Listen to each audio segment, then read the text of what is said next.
This video represents the story of one Pakistani American physician. It is hoped that future videos will document many such contributions by other Pakistani physicians in USA. Thank you. Dr. Motan, could you introduce yourself to the viewers, some idea about your professional background? And like you said, I'm a graduate of Dow Medical College in 1980. After I graduated, I came to the US since my parents, my brothers and sisters, was never here. So it was only natural for me to come here. When I was coming here, I wasn't sure what I was going to do. I asked my brothers and my, other siblings as if they knew what was all residency program about and how it works, and they were kind of, clueless because they were not in the medical field. So, what I did was I picked up the yellow pages the very next day after I landed in US, and I called up 3 physicians at random that sounded like, Pakistani type name. And I didn't realize it was Saturday and the place was closed over here. All 3 of them answered back to me on Monday. One of them was a physician somewhere in Illinois, working far away from where I was. So he said, if I need any financial support or anything, he was more than willing to help me. And he said, he has been out of practice for many, many years and he's not practicing anymore. The other gentleman answered back and he said that he was in some kind of a clinic in the periphery of the town where I was. And it was almost like an hour's drive from where I was. And he said, he was more away from the actual academia. But if he said, if you want any kind of clinical exposure, feel free to come. And this is my address. He dictated the address and I wrote it down. Then the third person answered back was, I do not know if you know him, Dr. Hamid. Hi. He was the third person on the list that answered back to me. And he said, yeah, sure, I'm at Northwestern. Please come over, and this is my office address. And he said, come over by 8 o'clock in the morning and I'll help you and guide you through. So that was my first positive thing in US. I landed on Friday and on Saturday I'm calling people. On Monday, this guy is saying, I'm ready to help you. I told my brother he was working for the Hiltons at that time. And he said, his office was only 2 blocks away. And he said, no problem, I'll take you there. And, When you see him, after that, when things are over, you can call me and I'll pick you up. We lived about an hour away from where Dr. Hai's office was. We lived in what's known as Arlington Heights. But we got there early in the morning. My brother dropped me at the gate and he said, "Go ahead." And I said, "Where do I go?" I'd never seen an elevator before, worked on it on my own. So everything was kind of new to me. And he said, "You have to figure it out. And these are the coins. You put it in the machine and call me whenever it's time for you to come to you, for me to pick it up." So, I was lucky. I saw some people walking through the door. I walked through the door. I went to the pharmacy and I said, "I'm looking for this Dr. Hai." And he looked up in the book and he says, "In the 12th floor." I went there and Dr. Hai was very nice. He asked me if I had my resume with me. And I said, "What's a resume?"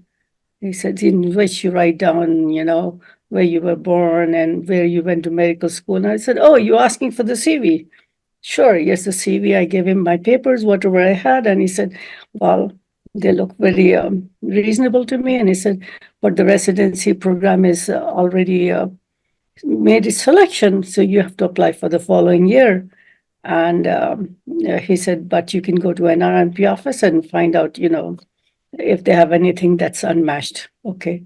So I called my brother and he said, from his office, his secretary was good enough to let me use the phone. And I called him and he took me to the NRNP office. We came back and he said, "We have to go ahead and send out the application and make a cover letter and, just go with it." And I was lucky enough to have 3 interviews, an unmatched program. And all 3 of them were rejected by Dr. Hai, saying that, this was more of a pyramid and program was under some kind of suspension. And the third one, he said, was not going to get me anywhere because it was more of a program which was only for 1 year. And he said, likely chance of you to succeed was small. And he said, "Why don't you work in my office?" And, in a week, I was working in his office and he taught me how to do stress testing, echocardiogram, and, I became his research assistant. And that's how I got exposed to cardiology. Of course, almost a year was over. I applied for residency and I got my residency at Cook County Hospital. I worked there for 3 years. And while working there, I was helping Dr. Hai with the research work as well. And yes, he was paying me very well. It was not something that I was giving for free, but he was a workaholic and he liked my work ethics too. With him, I had a few abstracts and papers. So getting into cardiology fellowship was just a piece of cake. People did not ask about me, but they would ask me about him instead, asking me, how he's doing, what is he up to these days, and what is he producing, and, who is he putting up a commotion with, and things like that.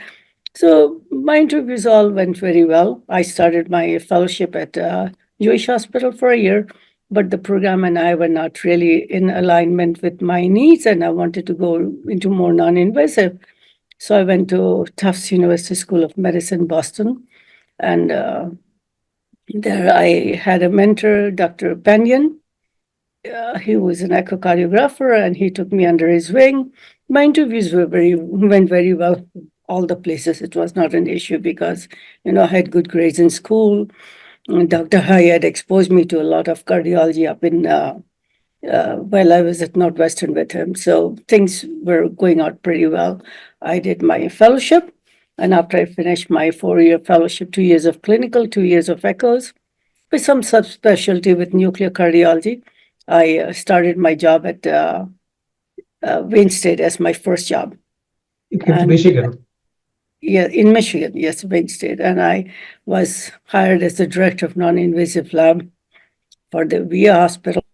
Both the university and the VA wanted me, and I was a US citizen, so getting into the program was not difficult, but I liked more of the VA program compared to the university program. Yet I had, had to go to the university one day a week to cover Harper, Hartzell, and Detroit receiving. 4 days a week I was at the VA and also did research at the research center, working on looking at receptors, alpha receptors and beta receptors, and finding out, how they were different in males versus female by doing intraarterial infusion. So I did a lot of research around that time. And, Yeah. being Eastern, you have to get married, you have to have a family. And my parents were very interested. चांदनी में आयो मियाँ बने रे चांदनी में आयो मियाँ बने रे आयो मियाँ बन रे के आयो मियाँ बने रे आयो मियाँ बन रे के आयो मियाँ बने रे चांदनी में आयो मियाँ Dr. Hai had a friend in New York where he worked together with him. And that guy, he was the initial one to bring up the proposal, and, they talked Okay. about it. They made the decision that, he was the right Just, match for just, me. And that's just where I got married.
Everyone. right, His right. friends came over, they arranged for the funeral. And when they arranged for the funeral, the hospital people at the Pittsburgh, Kansas, they all came over. They showed up the very next day, and they helped out with the funeral services that were being held in Kansas. And I was surprised at the number of people that came in. They were really, really taken aback by his sudden death. And they said, we want to have a memorial service for him. And they asked me my permission. They said that we are Christian, and do you mind if we have it in our church? Because a lot of people could not make it. And I said, yes, please go ahead and do it. And they asked me if I would like to come. I went there, and they said the person that made the announcement put down the wrong date and the wrong time. And yet the church in their view never fills up, except where the first day that it was built, that's when it had filled up, and they had people waiting in line to go inside for the funeral service. When we went there, I did see a big line of people wanting to go in, and I didn't know what to expect, what to tell people. They took me from the side door to sit up in the front, and it was amazing. They So, really so went the out of community their had turned up. Oh yes, the community. Not just the church built up, but they had to do live television into the cafeteria, and that wasn't good enough. So they had to do it wide all over the hospital. People really liked him; they loved him, and I could hear how much they were talking about him and how much they cared for him. They talked about all the positive things that he did for the community. He had free 11 clinics per month in town. So how long had he practiced in He the was there area? in that area for a little over 3 years or 4 years, not too long. We just moved there, but it made a big impact. I can see that, you know. And they were speaking, like, talking about how he would take care of the children in the cafeteria, or they would take care of their loved ones at Walmart. Mhm. not just in the hospital and not just in the clinic area. So the house was a good one, and I had a lot of memories to it, and I just didn't want to sell it because we put in a lot of effort. We had a lot of good memories to it, and I just felt that if the community is taking such good care of me while I was there for this short while, I thought it was time for me to give it back to them. The hospital was also interested, and they could have taken care of it. But I thought the community clinics, where he gave in the free clinics, that that deserved it more because they had residents, and it was federally run clinics. They had little over 16 clinics, and he went to 11 of them, one half day in the afternoon for 11 days every month, almost a year. I tried to maintain the house, and I tried to use it for the residents and the medical students that rotated through the program. But I knew I was not able to put in the effort that I should put in. And it was becoming more of an emotional issue. I would go to the living room, I could remember things, and it was hurting me emotionally quite a bit instead of helping me heal. And yet I did not want to let go of the place. So, I said, if I'm going to use it for the residents and the medical student, why not let the community take care of it itself? That what could be a better way of putting this to better use than to give it back to the community for the resident medical students. So, what is the legal entity that accepted this donation? It's known as Community Health Centers of Southeast Kansas. It's a nonprofit. It's a nonprofit, federally funded center. They have their own clinics. I think they may have more than 30 clinics now. And they take care of people that are underserved, and people with good insurances also go there because they have good ER, they have a good X-ray department, they have a good pharmacy department, and everything. Doesn't matter how much the medicine costs, they still charge people $4 per prescription. My rotation was further enriched by staying at Marriyam's house. The house donated in honor and memory of Dr. Riaz Bakir, a skilled and dedicated cardiologist, by his wife Dr. Marriyam Moten, who continues to practice cardiology and mentor students. With a lake in the back and open grass in the front with frequent sightings of deer and geese, Marriyam's house made my rural rotation feel like a retreat much needed. The house was fully furnished, and it was truly a home rather than just a place to stay. As I stepped into every part of this house, I could sense the warmth, the love, and the life that lived in this house for years. Every day I spent here, I wished that the love given by Dr. Bakir and Dr. Moten to their patients and their community circles back and finds its way to their family and everyone who lived in this house previously. Staying at this house brought joy, appreciation, and respect for the journey of physicians like them and their true dedication to the community. I felt every bit of love with which they built this home, and decided to keep it with me to let it go to many more like me. Miss Kimia Mamar. We do give donations to communities in need generally, whether religious or otherwise, but we need to continually uplift the country and the community where we now have our new roots. This country gave me additional training to be a good doctor, master's degrees of MPH and MHA as well as now that of EMBA. It has provided me the support I need not only to take care of myself but also my 94-year-old mother who takes care of me with her constant nagging of, "Did you eat?" while I get a chance to be with her every day in my humble little home. We are proud to call this country our home. We are recognized by our communities where we live our everyday life. Let us continue to do what we can do to share our good fortune with everyone around us. Sharing and caring will continue to make us a better human being.